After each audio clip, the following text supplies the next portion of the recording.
Special people. The call came on a Tuesday morning, ordinary as toast, cruel as winter. Mom? It's me. I pressed the phone tighter to my ear, already reaching for my purse. Maya only called when she needed something, but I'd trained myself not to think about that. Love shouldn't keep score. Sweetheart, how are you? How's Gideon? A pause. Not the comfortable kind that lives between people who know each other's breathing patterns. The other kind. The one that holds something sharp. We're good. Really good, actually. I have news. My heart lifted. News. Maybe a job for Gideon. Maybe Maya had finally gotten that promotion she'd been passed over for twice. Maybe we got married. The words didn't land. They hovered somewhere between my ear and my understanding, refusing to take shape. What? Last Saturday. It was beautiful, Mom. Really intimate. Just special people. Just special people. I sat down without meaning to, my legs making the decision before my brain caught up. The kitchen chair was cold through my thing house dress. I'd been about to make lunch, a can of soup, the cheap kind that tastes like salt and optimism. You got married. Yeah. Her voice had that brightness now, that performance of joy she used when she wanted something to be true more than it was. It was perfect. Exactly what we wanted. I see. My voice came from somewhere else, somewhere underwater. And you're calling to tell me? Well, yeah. I wanted you to know. Obviously. I looked at the calendar on my refrigerator. Last Saturday. 5 days ago.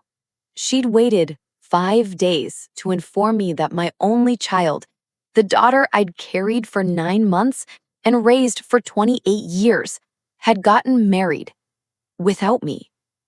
Why? The question escaped before I could dress it up in something more dignified. Another pause. This one had texture. Annoyance, maybe. Impatience. Mom, don't make this a thing. We wanted it small. Just, the people who really matter to us. No drama, no stress. You understand. Did I? I tried to find myself in those words. The mother who would understand, who would smile and congratulate and swallow this like all the other things I'd swallowed. But she wasn't there anymore. Or maybe she'd never been there at all. Maybe I'd been playing her this whole time, reading from a script someone else had written. Who was there? What? At the wedding. Who was there? A sigh. Mom, I'm just curious. My daughter got married. I'd like to know who attended. Gideon's parents, his brother, a few friends.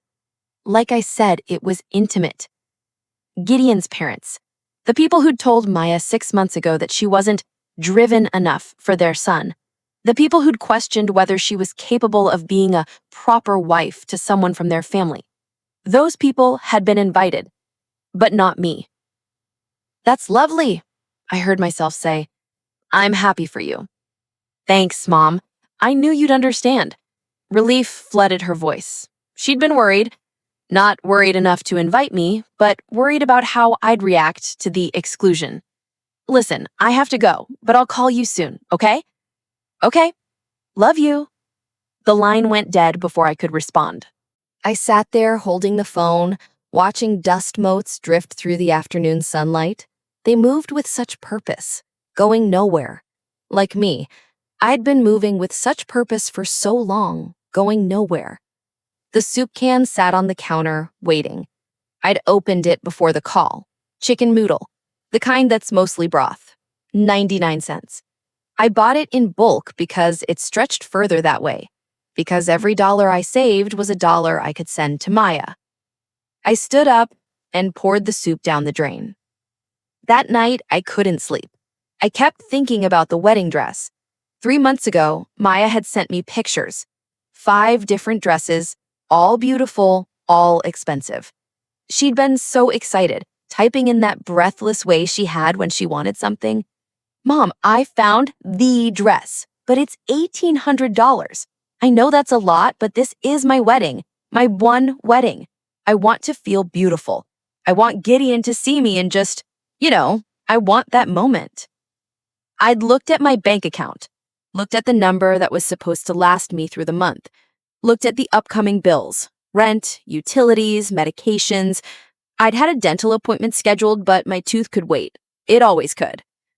Send me the link, I'd typed back. Really? Mom, are you sure? Of course. You deserve to feel beautiful. You're the best. I love you so much. I'd paid for the dress and the alterations, and then the shoes Maya found to match, and the veil she discovered was perfect but not in the budget. I'd eaten rice and canned vegetables for 6 weeks to afford my daughter's wedding dress. A wedding dress she'd worn in front of everyone except me. I got out of bed and opened my laptop. I hadn't checked Facebook in months. It required an optimism I rarely possessed. But I opened it now. Maya's profile loaded slowly, my internet crawling through each pixel like it knew I wouldn't like what I found. The photos were all there. Maya in the dress I'd paid for, Gideon in a tuxedo that probably cost more than my monthly rent, his parents standing proud on either side of them, his brother making a toast, champagne glass raised, friends I'd never met, all smiling that smile people have in wedding photos, the one that says, "We're part of something special." I scrolled through 47 photos. In none of them did anyone look like they were missing something. In none of them did Maya look sad or conflicted or even slightly aware that the woman who'd given her life wasn't there. She looked radiant. I closed the laptop and went back to bed. I didn't cry. I couldn't find the tears, even when I reached for them. There was just this hollow space where something used to be, like a tooth pulled without anesthesia, shocking in its absence, aching in its silence. The text came 3 weeks later, at 6:47 a.m. Mom, we need to talk. Can you call me? I was already awake, had been since 5. I slept poorly now, my body rejecting rest like it was something I no longer deserved. I called immediately, that old muscle memory kicking in. Maya needs something. Maya comes first. Maya, Maya, Maya. Hey. Her voice was different, flat. The voice she used when she was about to ask for something she knew I might say no to. What's wrong? Nothing's wrong. I mean, not wrong exactly, it's just Gideon lost his job. Of course he had. Gideon was always losing jobs or quitting them or transitioning between opportunities. In the 5 years Maya had been with him, he'd been unemployed more months than employed. I'm sorry to hear that. Yeah, it sucks. And the thing is, rent's due next week and we're a little short, like $800 short. There it was. The real reason for the call. Maya, I know. I wouldn't ask if it wasn't serious, but we literally have nowhere else to turn. Gideon's parents are mad at him right now. Long story. And I already asked everyone I know. You're the only one who can help us. The only one who can help. Not the only one I trust, not the only one I love. The only one who can help. I looked around my apartment. 1 bedroom, 5th floor walk-up. The elevator broken more often than not. Furniture from thrift stores and sidewalks. Dishes that didn't match. A TV that only got basic channels. I'd lived like this for years, telling myself it didn't matter, that things didn't matter, that what mattered was making sure Maya had what she needed. Mom, are you there? I'm here. So, can you help? I'll pay you back, obviously, as soon as Gideon finds something. She'd said that before. Dozens of times. I had a mental ledger I pretended not to keep. $3,200 in rent, $1,150 in groceries, $2,400 for the car repair, $1,800 for the wedding dress. hundreds more in small amounts, $50 here, $100 there, each one adding up to years of my life spent working extra shifts, skipping meals, wearing shoes until they fell apart. Maya, I said slowly, you got married 3 weeks ago. Yeah, and? And you didn't invite me. Silence. Not the sharp kind from before. A different kind, guilty and defensive all at once. Mom, we talked about this. It wasn't personal. What else would it be? It was about what Gideon and I wanted for our day. It wasn't about you. I paid for your dress. I know, and I thanked you. I paid for your dress, Maya. I paid for your shoes. I paid for your veil. I've paid your rent for 3 years. I've sent you money for groceries, for utilities, for gas, for medical bills. I've given you thousands of dollars. Are you seriously bringing this up right now when I'm asking for help? Yes. The word came out stronger than I expected. Yes, I am. So what? You're keeping score now? That's really mature, Mom. You excluded me from your wedding. Because we wanted it intimate. How many times do I have to explain this? We wanted special people there. People who are part of our lives. People who… She stopped. People who what? Nothing. Forget it. But I couldn't forget it. I could hear the rest of that sentence, the part she hadn't said. People who are part of our lives in ways that matter. I only help special people, I said. What? That's what you said. The wedding was for special people. So from now on, I only help special people. Are you serious right now? Completely. Mom, we need this money. We're going to get evicted. You should have thought of that before you got married. Are you punishing me for getting married? No, I said quietly. I'm congratulating you on your independence. This is insane. You're being insane.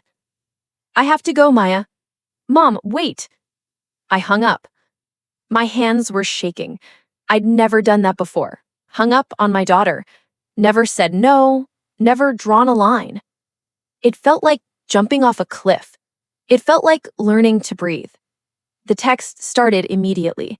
Mom, please, I'm sorry if I hurt your feelings, but we really need help. You can't just abandon us like this. I'm your daughter. Fine, be that way. I'll remember this. Gideon says you're toxic anyway. Maybe he's right. I turned off my phone. The next day, I went to my bank. There was a woman there I'd worked with before, Patricia, who had kind eyes and gray hair she wore in a practical bun. I need to cancel some automatic transfers, I told her. She pulled up my account. Let's see, you have 2 recurring transfers set up, one to Maya Rodriguez for $400 on the 1st of the month, and another for $200 on the 15th. $600 every month for 3 years. Cancel both of them. Are you sure? These have been going out for quite a while. I'm sure. Patricia clicked a few things, typed, clicked again. Done. Is there anything else? Yes. I pulled out a piece of paper where I'd written down numbers. I want to open a savings account, and I want to transfer money into it every month. The same amounts.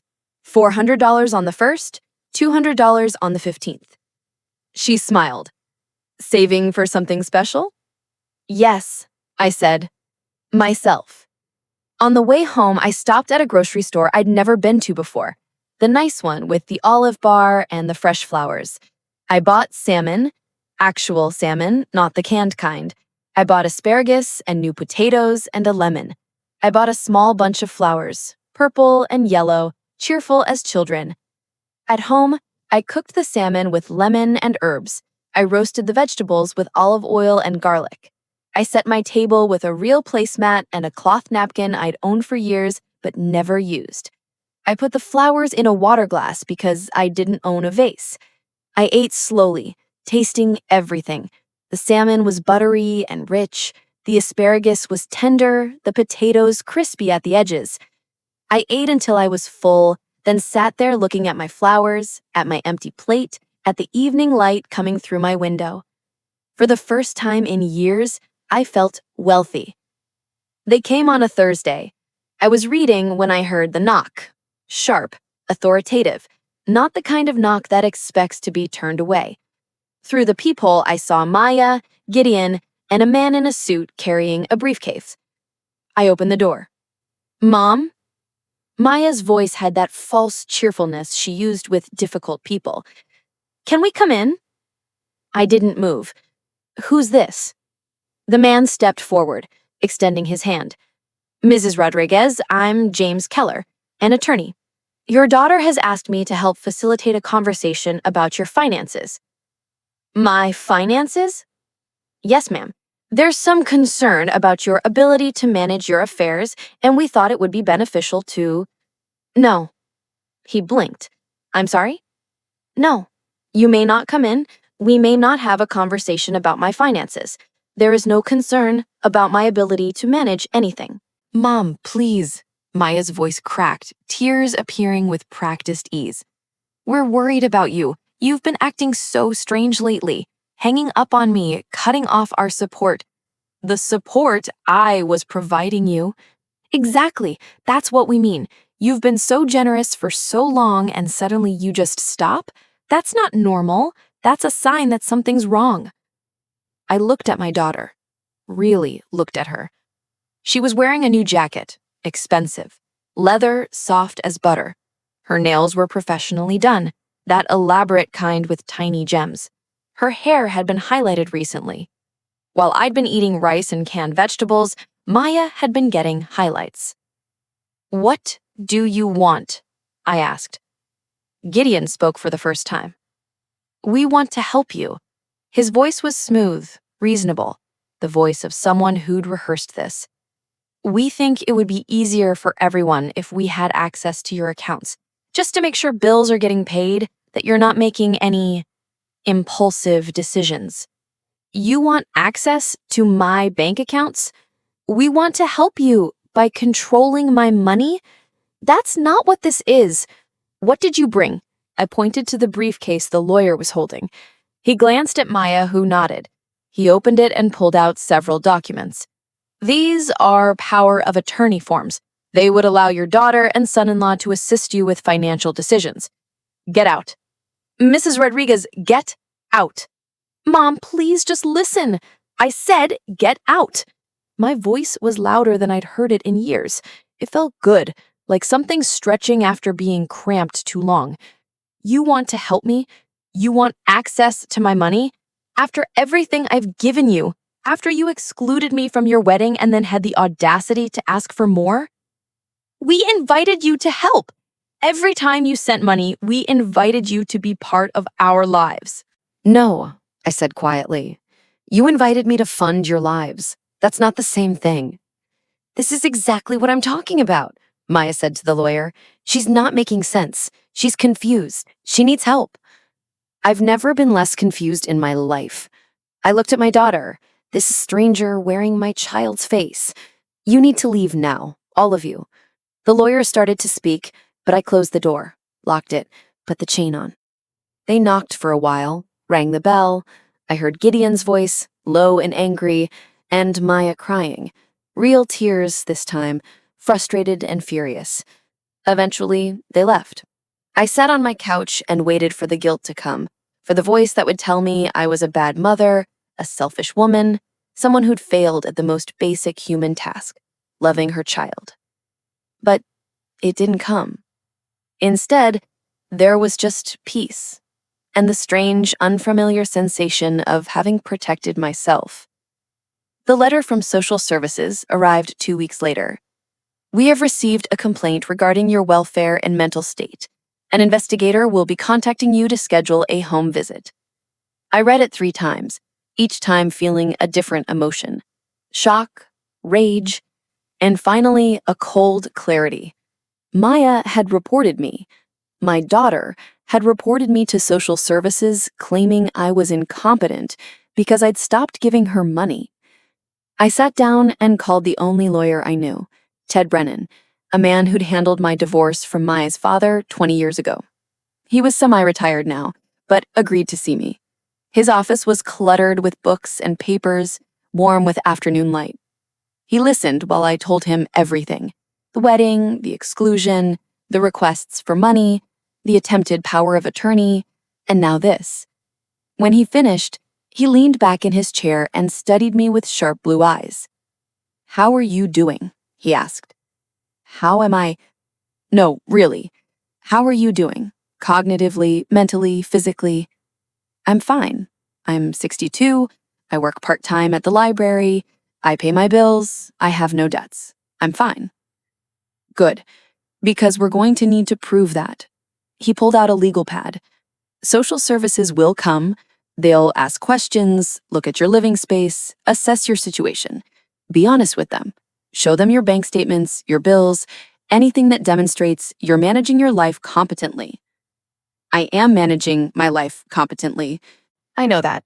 But your daughter is going to try to prove otherwise. And unfortunately, elder abuse cases, even when the elder is the one being abused, can get complicated. I'm being abused? Financial abuse, yes. You've been supporting your adult daughter and her husband for years while living on minimal means yourself. Now that you've stopped, they're retaliating. That's abuse. I'd never thought of it that way. I thought of it as love, as sacrifice, as what mothers do. What happens if social services believes her? Worst case, they could recommend a guardian be appointed, someone to manage your finances, make decisions on your behalf. Maya. Possibly. The room tilted slightly. After everything, after finally finding the strength to say no, to claim my own life, Maya could still take it from me. We won't let that happen, Ted said firmly. But you need to prepare. Document everything, keep records, and do not, under any circumstances, give them any more money. I won't. Not even if she says it's an emergency, not even if she cries, not even if she apologizes. Once you've drawn this line, you have to maintain it. I will. He smiled, tired and kind. Good. You're tougher than you think, Mrs. Rodriguez. I wanted to believe him. The social services investigator was a woman named Janet Chen, probably in her 40s, with efficient hands and a neutral expression. She sat in my kitchen and asked me questions while taking notes. How are you feeling today? Fine. Any health concerns? Blood pressure medication? Nothing major. Can you tell me about your relationship with your daughter? I'd prepared for this. I told her the truth, all of it. The years of financial support, the wedding exclusion, the attempted power of attorney, the complaint. So you stopped supporting her financially, Janet said, writing. Why? Because I couldn't afford to anymore. And because she'd made it clear I wasn't important enough to include in major life events. How did that make you feel? I paused. Used. Janet looked up at me and something shifted in her expression. May I see your financial records? I showed her everything. My bank statements showing years of transfers to Maya, my own modest expenses, my rent, my utilities, my careful budgeting, the new savings account I'd started. She spent a long time looking at the papers, occasionally making notes. Mrs. Rodriguez, I'm going to be honest with you. Your daughter's complaint states that you're suffering from dementia, that you're making irrational financial decisions, that you're isolating yourself and refusing help. My stomach dropped. However, she continued, everything I've seen today contradicts that. Your home is clean and organized. You're articulate and clear. Your financial records show excellent money management, arguably better management now than before. You have a job, you have friends at work, you're engaged with your community through the library. So, I'm going to recommend that this case be closed. You're clearly competent to manage your own affairs. Relief washed through me so intensely, I had to close my eyes. But, Janet said, her voice gentle now, I want you to know that your daughter can continue to pursue this. She can petition for guardianship through the courts. You should be prepared for that possibility. I will be.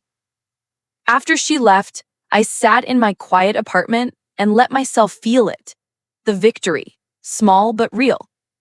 Someone official, someone whose job it was to assess these things, had looked at me and seen competence, seen truth. It was more than my daughter had ever done. The guardianship petition arrived 6 weeks later.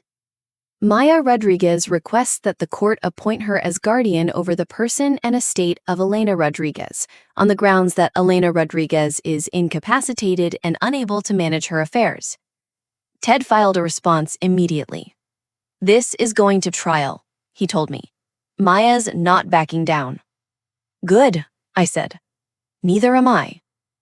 The weeks before the trial were surreal. Ted arranged for me to be evaluated by an independent psychiatrist who spent 3 hours with me doing cognitive tests, asking questions, assessing my mental state. He wrote a report that said I was fully competent, cognitively intact, and demonstrating no signs of dementia or impaired decision-making. My neighbors at the apartment building, when they heard what was happening, offered to testify. Mrs. Chen from 3B, who I played cards with sometimes, Mr. Patterson from 2A, who I helped with his mail when his arthritis was bad, even young Marcus from the first floor, who I'd tutored in reading when he was failing school. Your daughter's crazy, Marcus told me bluntly. He was 19 now, working at a car dealership. You're the sharpest person in this building. You helped me graduate, Miss R. I got your back. I cried when he said that. Not sad tears, grateful ones. I thought I was alone, but I wasn't. I'd built a life, small and quiet, but real. I had people who saw me, who valued me, who would stand up for me. People who were actually special. The courtroom was smaller than I expected. Fluorescent lights, worn carpet, an air of bureaucratic exhaustion. Judge Morrison was a woman in her 50s with sharp eyes and no patience for nonsense. Maya sat across from me with Gideon and their lawyer. She was wearing a conservative dress, minimal makeup, her hair pulled back. She looked young and worried and dutiful, the concerned daughter, just wanting to help her declining mother. She didn't look at me once. Ted presented our case methodically.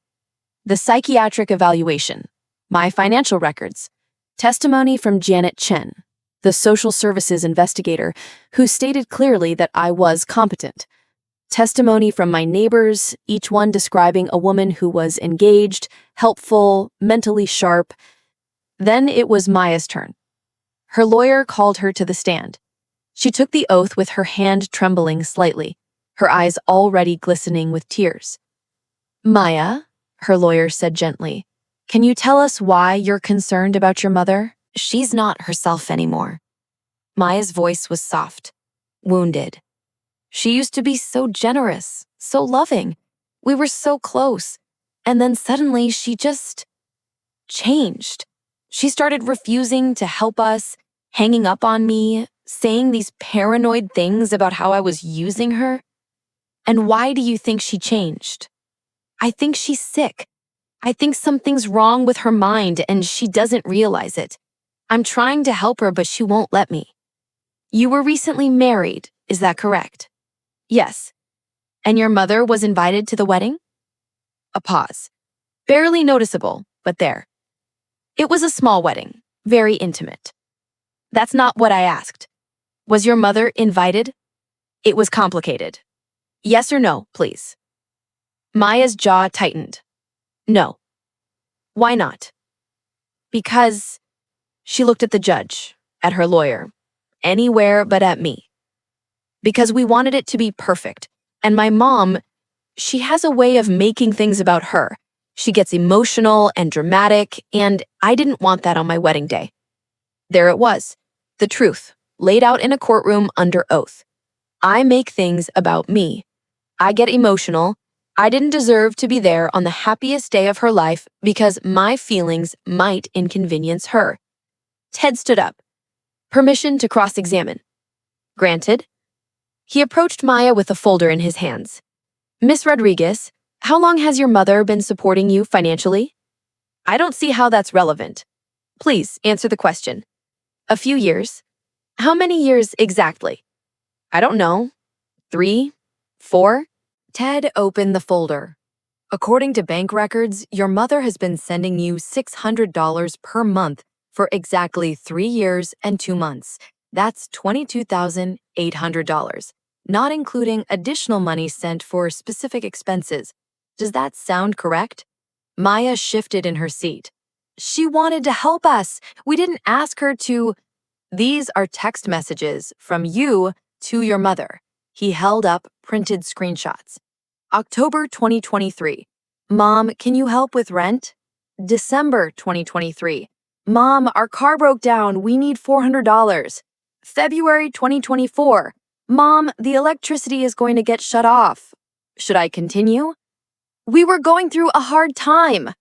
How is your husband employed? He's between jobs right now. According to his LinkedIn profile, he's been between jobs for 8 of the last 12 months.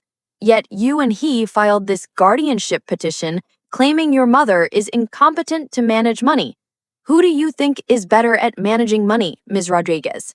Your mother, who has savings and pays all her bills, or you and your husband who need constant financial assistance? Objection, Maya's lawyer said. Argumentative. Sustained, the judge said. But she was looking at Maya differently now. Ted continued. When your mother stopped sending you money, you attempted to get her to sign power of attorney documents. Is that correct? We were trying to help her.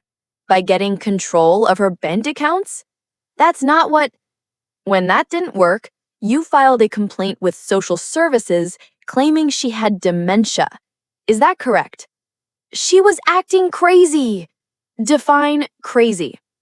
She stopped helping us. After everything, she just cut us off. After everything, Ted repeated. You mean after you excluded her from your wedding, after she paid for your wedding dress and then wasn't allowed to see you wear it? Maya's face crumpled. That's not fair.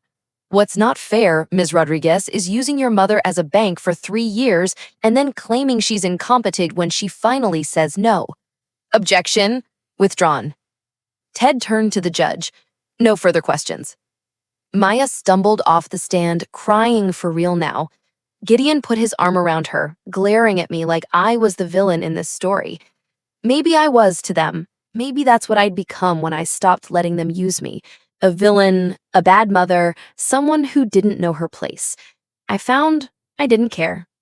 Judge Morrison took less than an hour to deliberate. I've reviewed all the evidence presented today, she said, her voice crisp and clear. I've read the psychiatric evaluation, the financial records, and the testimony from multiple witnesses. I've also observed the petitioner and the respondent in this courtroom. I looked directly at Maya. Ms. Rodriguez, I understand that you're upset your mother has stopped providing financial support. However, being disappointed is not grounds for guardianship. Your mother has been evaluated by medical professionals and found to be fully competent. She manages her finances better than many people half her age. She has meaningful relationships with her neighbors and coworkers. She has, by all accounts, made a reasonable and sound decision to stop supporting you financially. Maya's face was pale. Furthermore, the judge continued, I find the timing of this petition deeply concerning. You filed it mere weeks after your mother declined to give you money. That suggests this is not about her welfare at all, but about your financial interests. Your Honor. Maya's lawyer started, but the judge held up her hand. I'm not finished. Mrs. Rodriguez, she turned to me now. You are clearly capable of managing your own affairs. This petition is denied. You retain full control over your person and your estate. Furthermore, I'm ordering the petitioners to pay your legal fees. The gavel came down. It was over. Outside the courthouse, Ted shook my hand. Congratulations. Thank you. For everything. You did this, Elena. You stood up for yourself. That took courage.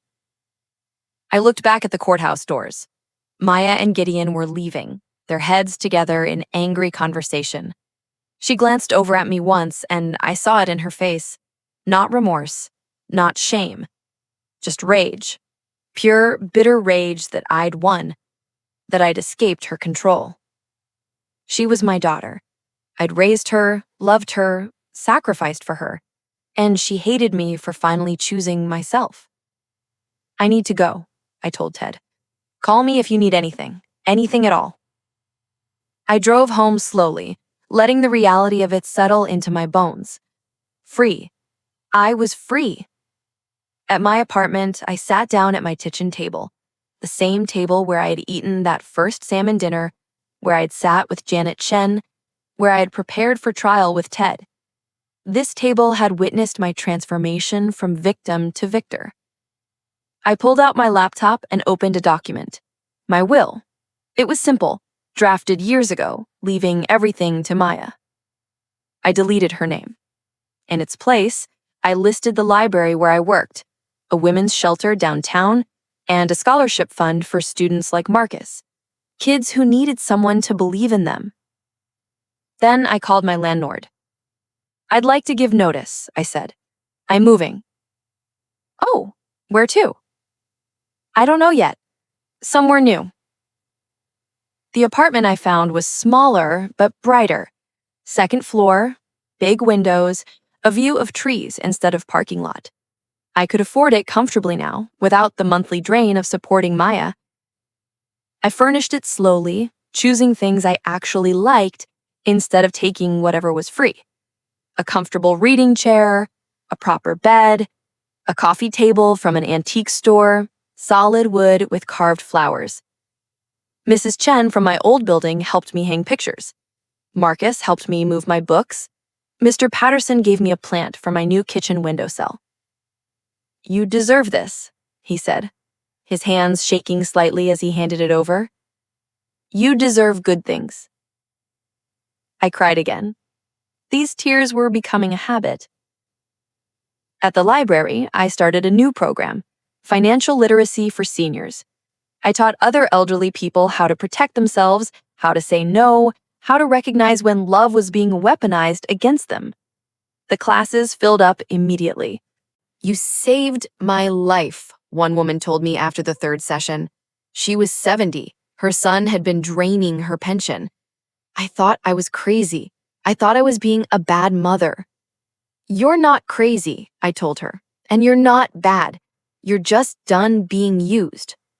She hugged me, this stranger, this sister in survival. Maya tried to contact me a few times after the trial. Texts, mostly. They came in waves. I can't believe you did this to me. You've ruined everything. Fine, you win. I hope you're happy. Then, weeks later, Mom, I'm sorry. Can we talk? I didn't respond. Not because I was angry. Anger had burned itself out somewhere between the courthouse and my new apartment. I didn't respond because I had nothing left to say to her. She'd shown me who she was. I'd finally believed her. 6 months after the trial, I did something I'd never done before. I took a vacation. Not a weekend trip, a real vacation. I flew to Santa Fe, rented a small casita, and spent 2 weeks doing absolutely nothing productive. I read books in the sunshine, I visited art galleries, I ate in restaurants where the meals cost more than I used to spend on groceries in a week. I felt guilty for about 48 hours. Then the guilt evaporated, and in its place was something I barely recognized: joy. One evening, I sat on the patio of my casita, watching the sunset paint the desert orange and purple. I had a glass of wine in my hand. Good wine, not the cheap kind. The air smelled like sage and juniper. My phone buzzed. A text from an unknown number. This is Gideon. Maya's in the hospital. She wanted me to let you know. She's asking for you.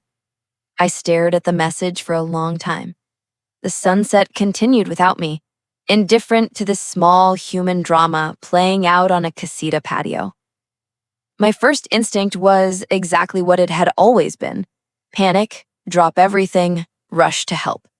What happened? Is she okay? What does she need? My second instinct, newer and stronger, was to recognize the pattern, the emergency, the crisis, the obligation, the hook. I typed back, "What happened?" The response came quickly. Stress. She collapsed.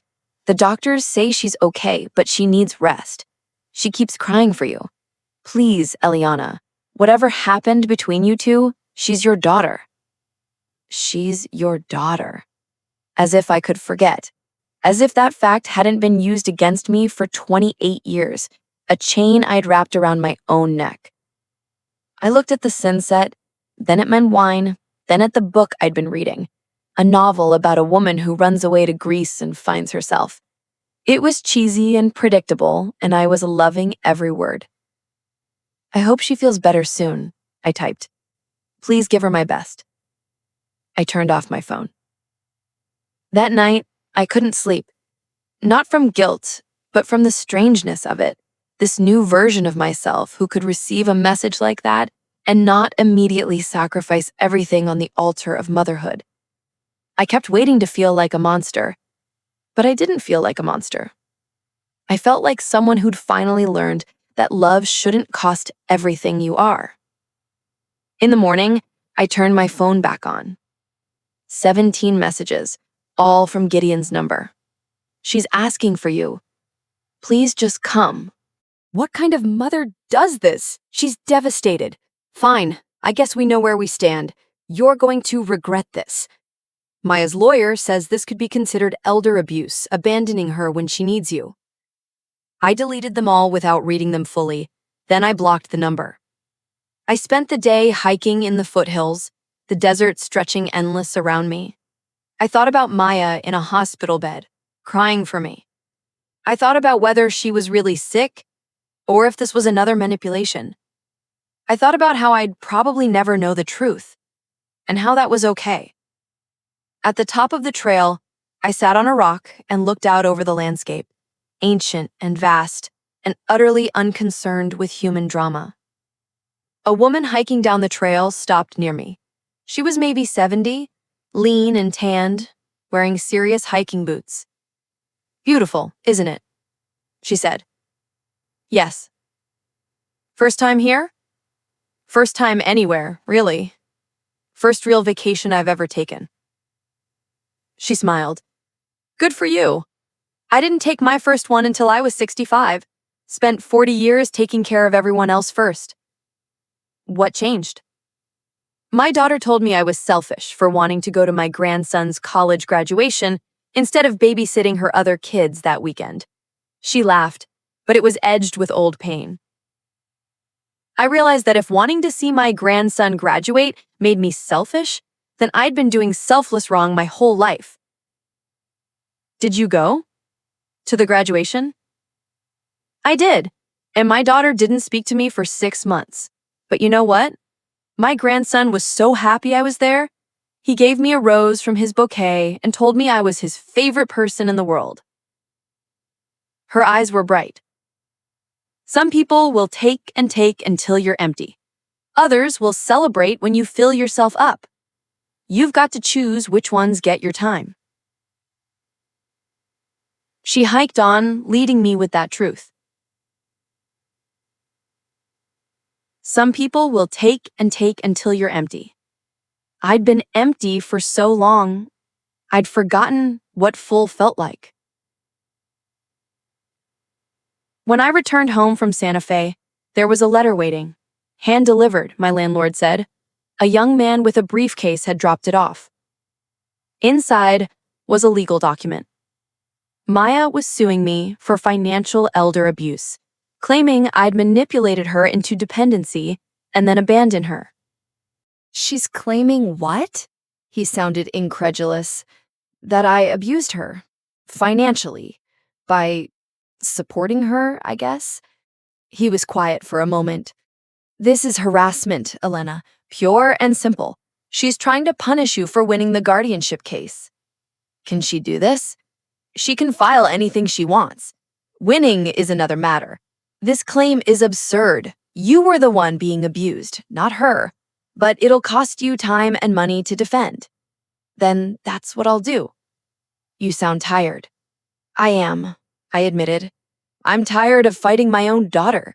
I'm tired of having to prove I deserve to exist without her draining me dry. I know. But Elena, you're winning. She's losing control and she's desperate. This is the last gasp of someone who's lost their power over you. It doesn't feel like winning. It will. The lawsuit dragged on for months. Depositions, motions, paperwork. Maya's lawyer argued that I'd created a relationship of dependence and then cruelly severed it without warning. They claimed emotional distress, financial hardship, even something called filial abandonment. Ted dismantled it systematically. He showed the years of transfers, the requests for money, the attempted power of attorney, the guardianship petition. He painted a picture of a woman who'd been used as an ATM and then attacked when she finally closed her account. During my deposition, Maya's lawyer asked me, "Don't you love your daughter?" I looked at him for a long time. I don't know anymore. I thought love was supposed to be mutual. I thought it was supposed to involve respect and consideration. What I had with Maya, that wasn't love, that was servitude. So you admit you don't love her. I admit I don't love being used. They tried to make me the villain in my own story. The cold mother, the heartless woman who abandoned her child in her time of need. But every time they pushed, Ted was there with evidence, with facts, with the undeniable truth that Maya was a 30-year-old woman with a husband and no disabilities, not a child in need. The judge, a different one this time, older, male, dismissed the case after 3 months. "This lawsuit is without merit," he said from the bench. "Miss Rodriguez is attempting to weaponize the legal system to punish her mother for setting boundaries. That's not what this court is for. Case dismissed. Miss Rodriguez is ordered to pay defendants' legal fees." More money Maya didn't have. More bills she'd expect someone else to pay. But not me. Never me again.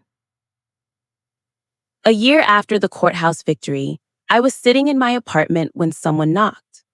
I'd learned to check the peephole first now, to protect my peace. It was Maya. She looked different. Thinner, tired. Her hair was nice, but worn. Her hair needed touching up at the roots. She looked, for the first time in years, like someone who couldn't afford the life she'd been living. I opened the door but didn't invite her in. "Hi, Mom." "Maya, can we talk?" "We are talking." She flinched. "Can I come in?" "No." We stood there, the threshold between us like a border neither could cross. "I came to apologize," she said finally. I waited. I was wrong. About everything. The way I treated you, the things I said, the lawsuits. I was wrong. Okay. Is that all you're going to say? What do you want me to say? I don't know. That you forgive me? That we can start over? I studied my daughter's face, looking for something genuine. Maybe it was there. Maybe she really did feel sorry. But it didn't matter anymore. "Maya, I forgive you," I said. And I meant it. Forgiveness wasn't for her. It was for me, so I could finally let go of the weight.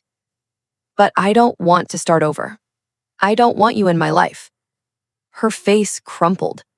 "Mom, you taught me something important. You taught me that love without respect is just control. That sacrifice without appreciation is just martyrdom. That I deserve better than someone who only sees me as a resource. I see you as more than that. Do you? Because every interaction we've had for years has been about what I could give you. Money, support, accommodation, excuses. When I finally said no, You tried to take away my autonomy. You sued me. You told people I was incompetent. You did everything you could to punish me for finally choosing myself. I was hurt. So was I. But I didn't try to destroy you. She was crying now, those real tears that used to make me fold. They didn't anymore. What do you want me to do? She asked. I want you to leave. I want you to build your own life without expecting me to fund it. I want you to learn what I learned, that you're the only person responsible for your own happiness. That's so cold. No, I said gently. That's healthy. I closed the door. This time, I didn't wait for the guilt. I knew it wouldn't come. I started volunteering at the women's shelter, teaching financial literacy classes there too. Most of the women were younger than me, fleeing partners who'd controlled them through money. They understood what it was like to have love used as a weapon. One woman, Sarah, reminded me of myself 20 years ago. She had a daughter, 16, smart as a whip. Sarah had stayed with her abusive husband because she thought she had to, because she thought that's what mothers did. Sacrifice everything, endure everything. My daughter told me something last week, Sarah said during one of our classes. She said, Mom, you're teaching me that love means letting people hurt you. And I realized, oh God, I'm showing her how to be a victim. She left her husband the next day. Her daughter thrived. I watched them rebuild their lives together, and I thought about the lesson I'd taught Maya, that mothers exist to give until they're empty, that boundaries are cruel, that saying no is abandonment. I'd taught her wrong, and now she'd have to unlearn it on her own, the way I had. If she ever did. On my 64th birthday, I threw myself a party. Just a small one, my neighbors, my coworkers from the library, the women from my financial literacy classes. We crowded into my small apartment with cheap wine and grocery store cake, and someone made a toast about how I had inspired them to ask for a raise. Someone else talked about leaving their ungrateful adult son's house and getting her own place. To Elena, Mrs. Chen said, raising her glass, who taught us all that it's never too late to choose yourself. We drank to that. Later, after everyone left, I sat in my reading chair with a cup of tea and looked around my little apartment. It wasn't much. The furniture was still mostly secondhand, the walls needed paint, the kitchen was cramped, but it was mine. Every inch of it, earned and kept and protected. My phone buzzed. A text from an unknown number. Happy birthday, Mom. I hope you're happy. Maya. I looked at it for a long time. Then I typed, I am. I hope you are too. I meant it. I hoped she'd find happiness, real happiness, the kind that didn't require taking it from someone else. I hoped she'd learn what I'd learned, even if she had to learn it the hard way. But whether she did or not, that wasn't my responsibility anymore. I deleted the message and turned off my phone.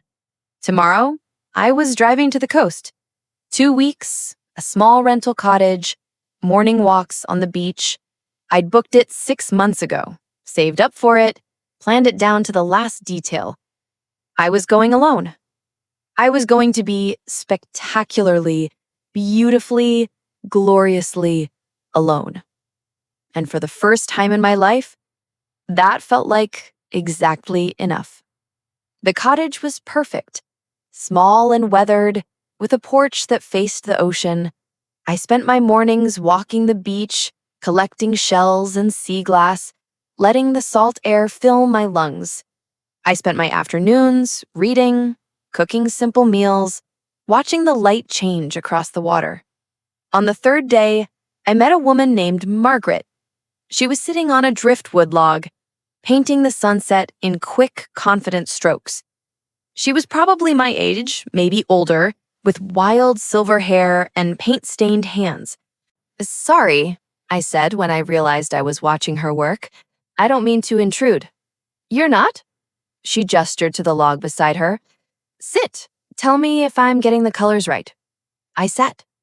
We watched the sunset together, her brush moving across the canvas, capturing something essential about the way the light hit the water. "First time here?" she asked. "Yes. You?" "God, no. I've been coming here for 15 years. Every spring, 2 weeks, same cottage down the beach." She added a streak of orange to the sky. "Best 2 weeks of my year." "It's beautiful." "It is." She paused, studying her work. "I didn't start coming here until my kids were grown. Spent 30 years putting everyone else first. Then one day I woke up and thought, when is it my turn? So I booked a cottage and came here by myself. And my family acted like I had abandoned them." I laughed, surprised and bitter and knowing. "They got over it eventually," Margaret continued. "Now they're used to Mom disappearing every spring. My daughter even said last year that she admired me for it, for knowing what I needed and taking it." "How did you know?" I asked. "How did you know you weren't being selfish?" She looked at me then, really looked at me, and I saw understanding in her eyes. "Because I'd spent 30 years being selfless, and it hadn't made anyone happier, including me." She turned back to her painting. "Being selfless sounds noble, but all it really means is that you've taught people your needs don't matter. That's not noble. That's just sad." We sat in silence while the sun finished setting, the sky going from orange to purple to deep blue. "I'm Elena," I said finally. "Margaret," she smiled. "Come have wine with me tomorrow. I'm in the blue cottage, 3 down from yours. We can toast to being sad no more." I did, and we did. The night before I left the cottage, I sat on the porch with a glass of wine, good wine, Margaret's recommendation, and thought about everything that had brought me here. The wedding I wasn't invited to, the dress I'd paid for but never saw, the money I'd sent month after month, year after year, the moment I'd finally said no. The lawyers, the court cases, the texts full of rage and manipulation, the door I'd closed on my daughter's face. All of it had led here, to this porch, this ocean, this peace.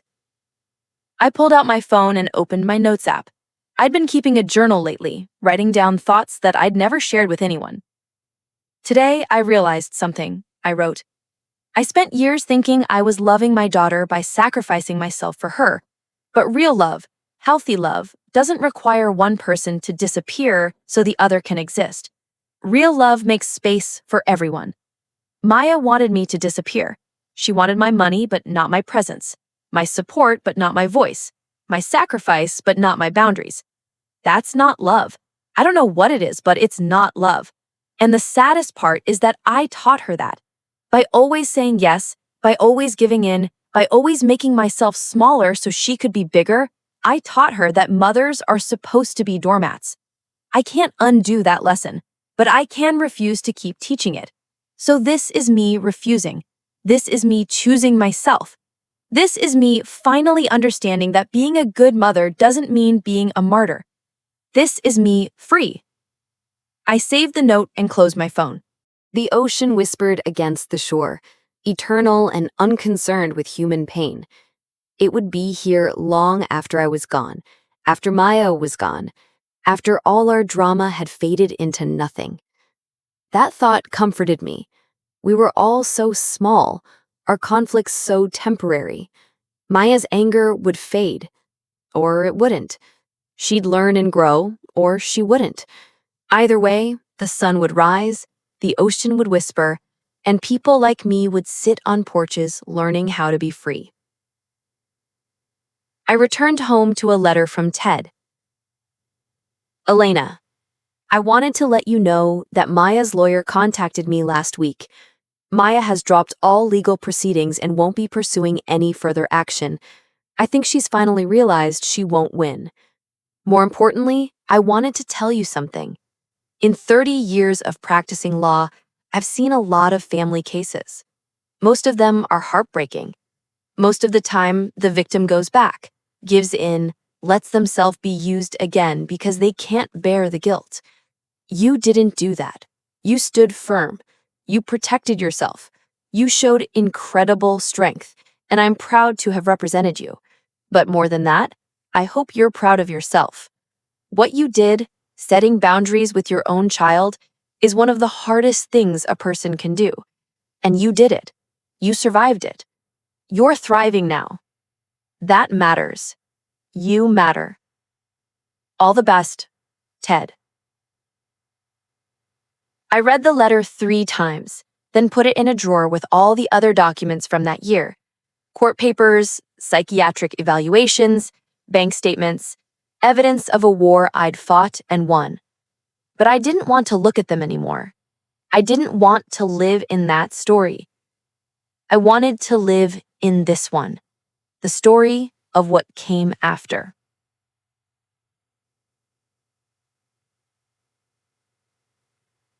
Six months later, I was leading a financial literacy workshop at the community center when a young woman approached me afterward. She was maybe 25, nervous, twisting her hands.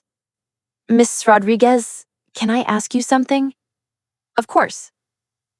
"My mom, she's been giving my brother money for years, like thousands of dollars, and he never pays her back, never says thank you, just keeps asking for more. And she's struggling, you know? She can barely afford her medication, but she's still sending him rent money." I knew this story. I'd lived this story. "And I've tried talking to her," the young woman continued, "but she just says, 'He's my son. What am I supposed to do?' And I don't know how to help her see that he's using her." "You can't," I said gently. "She has to see it herself." "But what if she doesn't? What if she just keeps giving until there's nothing left?" "Then that's her choice. You can love someone and still let them make their own mistakes." She looked like she might cry. "That feels so cold." "I know, but the alternative is trying to control her, trying to force her to protect herself. And then you're doing to her what her son is doing, deciding that you know better, that your way is the right way." I touched her arm lightly. "The best thing you can do is live differently. Show her by your example that boundaries are possible, that saying no is allowed, that her life has value beyond what she can give to others." "Did someone do that for you?" "No," I admitted. "I had to learn it the hard way. But maybe your mom won't have to. Maybe watching you live freely will teach her something." She thanked me and left, and I watched her go with a strange mix of sadness and hope. How many of us were out there, learning this lesson? How many mothers and daughters trapped in cycles of giving and taking, never realizing there was another way? That night, I did something I'd been thinking about for months. I started writing. Not a journal, a book, a guide. Something I wished had existed when I was drowning in guilt and obligation, convinced that being a good mother meant having no self. "The Price of Unconditional Love," I titled it. I wrote about the wedding I wasn't invited to, the dress I paid for, the years of support and the sudden cutoff, the legal battles, the guilt, the slow journey toward understanding that I deserved better. But I also wrote about the women I'd met since: Sarah and her daughter, Margaret and her paintings, the young woman with the struggling mother. I wrote about all of us, learning to choose ourselves, discovering that love doesn't have to cost everything. I wrote for 3 months, staying up late, getting up early, pouring everything I'd learned onto the page. When I finished, I sent it to a small publisher that specialized in personal development books. I didn't expect much. I wasn't a professional writer, just a woman with a story. They accepted it within 2 weeks. "This is powerful," the editor told me on the phone. "This is going to help a lot of people." The book came out on a Tuesday in March. Plain cover, modest printing. I didn't tell anyone about it, didn't announce it, didn't make a big deal. But people found it. I started getting emails, dozens, then hundreds, then thousands. "Thank you for writing this. I thought I was the only one. Your story helped me leave my abusive son's house. I just set boundaries with my daughter for the first time in 30 years. I'm 67 and I'm finally learning that my life matters." Women, mostly. Older women, younger women, women in the middle of their own battles with children who saw them as resources rather than people. "You're giving them permission," Margaret told me when I showed her some of the emails. We'd kept in touch, meeting for coffee monthly. Permission to choose themselves, That's revolutionary. It shouldn't be, but it is. The book sold steadily. Not a bestseller, but it didn't need to be. It found the people who needed it, and that was enough. I used the royalties to expand my financial literacy program, to hire other teachers, to reach more women who needed to learn that saying no was allowed. I used the royalties to take more vacations, to buy better wine, to live the life I denied myself for so long. I used the royalties to be free. 2 years after closing the door on Maya, I saw her at the grocery store. We turned down the same aisle from opposite ends, her with a cart half full, me with a basket of fresh vegetables and good cheese. We both stopped. She looked better, healthier somehow, less desperate around the eyes. Mom. Maya. We stood there in the cereal aisle, former combatants, former family. I waited for the pain, but there was just distance, like looking at someone I used to know a long time ago. I read your book, she said, finally. I hadn't known she knew about it. Oh. She hated it at first. I thought you were trying to humiliate me, putting our story out there like that. I changed the names. I know, but I still knew it was me. She gripped the cart handle. But then I read it again, and I started to see. I started to understand what I did to you. I waited. I'm sorry, she said. And this time it sounded real. Not performative, not manipulative, just sad and honest. I'm really sorry, Mom, for all of it. Thank you. Do you think... She stopped, started again. Do you think we could ever... No, I said gently. I don't think so. Her face fell. Never? I don't know. Maybe someday. But right now, I'm still learning how to be myself. How to exist without someone else's needs defining me. I can't go back to that. I wouldn't ask you to. I've changed. Gideon and I went to therapy. We both have jobs now. We're actually doing okay. I'm glad. We could start slow. Coffee, maybe? I looked at my daughter. Really looked at her. I could see traces of the little girl she'd been, the one who'd held my hand crossing streets and brought me dandelions and said, I love you without wanting anything in return. But I could also see the woman she'd become, the one who'd tried to take everything from me when I finally said no. Both versions were true. Both versions existed. Maybe, I said, but not yet. She nodded, tears in her eyes. Okay, I'll wait, however long it takes. Maya. No, I mean it. I'll wait, because you're worth waiting for. She wiped her eyes. I should have known that sooner. We stood there for another moment, then she moved past me down the aisle. I watched her go, feeling nothing and everything all at once. Maybe someday we'd have coffee. Maybe someday I'd be ready to risk letting her back in some small, carefully bounded way. But today wasn't that day. Today, I was still choosing me. That evening, I sat in my reading chair with a cup of tea and my laptop. An email had come in from a woman in Ohio who'd just read my book. Dear Miss Rodriguez, I'm 71 years old. I have 3 children, and I've spent the last 40 years supporting them financially while living on almost nothing myself. I thought that's what mothers were supposed to do. Your book made me realize I've been disappearing, that I've been teaching my children that my life doesn't matter, that mothers exist only to give. Yesterday, I told my son I couldn't pay his rent anymore. He called me selfish. He called me a bad mother. He said I'd regret this. I'm writing to tell you I don't regret it. I feel free. Thank you for showing me it was possible. I read the email 3 times, tears streaming down my face. Not sad tears, grateful ones. This was why I'd written the book. This was why I'd shared my story, even when it hurt, even when it felt too vulnerable. Because somewhere out there, a 71-year-old woman had just learned she mattered. Because somewhere out there, women were choosing themselves. Because somewhere out there, the cycle was breaking. I typed back, "You're not selfish. You're not a bad mother. You're free. And that's the most important thing you can be. Then I closed my laptop and looked around my small, bright apartment. My books, my comfortable chair, my kitchen with its herbs growing in the window. My life, small and quiet and entirely my own.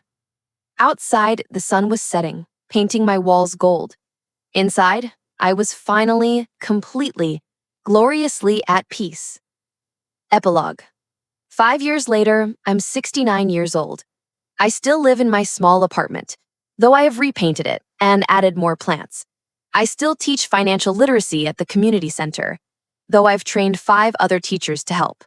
I still travel twice a year, last year to Scotland, this year to Portugal. My book is in its 8th printing. It's been translated into 4 languages, and I get emails every day from women finding their freedom. Maya and I have coffee sometimes, once every few months, carefully scheduled, carefully bounded. We talk about safe things, her job, she's doing well, the weather, books we've read. We don't talk about the past. We're building something new, something small and fragile. It might grow into more someday. It might not. I'm okay with either outcome. She's learned to say, I'm sorry, and mean it. I've learned to say, no, and mean it. We're both better for it. But the best part of my life now isn't about Maya at all. It's about me. The me I found when I finally stopped sacrificing myself on the altar of motherhood. I have friends, real friends, people who value me for who I am, not what I can give them. Margaret and I still meet monthly. Mrs. Chen lives 3 blocks away now, and we have standing dinner plans every Tuesday. Sarah from the shelter went back to school. She's graduating this spring, and I'm going to the ceremony. I read the email 3 times, tears streaming down my face. Not sad tears, grateful ones. This was why I'd written the book. This was why I'd shared my story, even when it hurt, even when it felt too vulnerable. Because somewhere out there, a 71-year-old woman had just learned she mattered. Because somewhere out there, women were choosing themselves. Because somewhere out there, the cycle was breaking. I typed back, "You're not selfish. You're not a bad mother. You're free. And that's the most important thing you can be." Then I closed my laptop and looked around my small, bright apartment. My books, my comfortable chair, my kitchen with its herbs growing in the window. My life, small and quiet and entirely my own. Outside, the sun was setting, painting my walls gold. Inside, I was finally, completely, gloriously at peace. Epilogue. 5 years later, I'm 69 years old. I still live in my small apartment, though I've repainted it and added more plants. I still teach financial literacy at the community center, though I've trained 5 other teachers to help. I still travel twice a year, last year to Scotland, this year to Portugal. My book is in its 8th printing. It's been translated into 4 languages. I get emails every day from women finding their freedom. Maya and I have coffee sometimes, once every few months, carefully scheduled, carefully bounded. We talk about safe things, her job, she's doing well, the weather, books we've read. We don't talk about the past. We're building something new, something small and fragile. It might grow into more someday. It might not. I'm okay with either outcome. She's learned to say, I am sorry, and mean it. I've learned to say no and mean it. We're both better for it. But the best part of my life now isn't about Maya at all. It's about me. The me I found when I finally stopped sacrificing myself on the altar of motherhood. I have friends. Real friends. People who value me for who I am, not what I can give them. Margaret and I still meet monthly. Mrs. Chen lives 3 blocks away now, and we have standing dinner plans every Tuesday. Sarah from the shelter went back to school. She's graduating this spring, and I'm going to the ceremony. I have hobbies. I learned to paint. Badly, but joyfully. I joined a book club. I volunteer at the animal shelter on Saturdays, walking dogs who need someone to be patient with them. I have a life. Not a big life, not an impressive life by anyone's standards but my own. But it's mine. Every moment of it, every choice, every boundary, every no, and every yes, mine. And that, I've learned, is worth everything. People sometimes ask me if I regret how things went with Maya, if I wish I'd handled it differently, been less harsh, tried harder to maintain the relationship. I tell them the truth. I regret that it was necessary. I regret that it took me so long to learn I mattered. I regret the years I spent being invisible. But I don't regret choosing myself. Because here's what I've learned. You can love someone and still not let them destroy you. You can be a good mother and still have boundaries. You can be kind and generous and loving without sacrificing everything you are. And the people who tell you otherwise, the people who say real love means having no limits, no needs, no self, those people are asking you to disappear. Don't disappear. Choose yourself, protect yourself, and build a life that's yours. Because in the end, the most important person you'll ever save is you. Last week, a woman came up to me after one of my workshops. She was probably 40, exhausted looking, with that hollow expression I recognize too well. My daughter wants me to co-sign a loan, she told me. She says if I really loved her, I'd do it. But I can't afford it if she defaults. What should I do? I looked at her for a long moment, remembering the woman I used to be, the one who would have co-signed, who would have risked everything because that's what love meant. What do you want to do? I asked. I want to say no, but I'm scared she'll hate me. She might. I said it gently, but honestly. She might hate you. She might call you selfish. She might stop speaking to you. The woman's eyes filled with tears.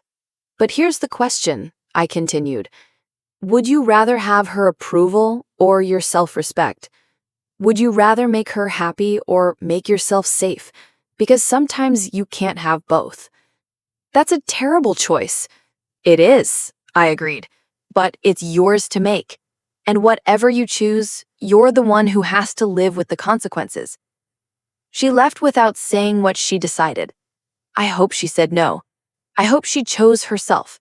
But if she didn't, if she co-signed that loan and regretted it, maybe she'll remember this conversation. Maybe next time she'll choose differently. That's all any of us can do. Choose, learn, choose again. Choose until we get it right. Choose until we understand that loving others starts with loving ourselves. Choose until we're free. Tonight, I'm sitting on my small balcony, wrapped in a blanket, watching the stars. Tomorrow, I'm having brunch with Margaret and dinner with the book club. Next week, I'm flying to Portugal for 2 weeks of doing absolutely nothing productive. My phone buzzes. A text from Maya. Hope you're having a good evening. Love you. I text back. You too. Love you. And I mean it. I do love her. In that complicated way you love people who've hurt you but are trying to do better. But I love myself more. And that, finally, is exactly how it should be. The stars shine on, indifferent and eternal, and I sit under them, small and temporary and entirely, completely, gloriously free. This is my life now, the one I chose, the one I fought for, the one I deserve. And I wouldn't trade it for anything.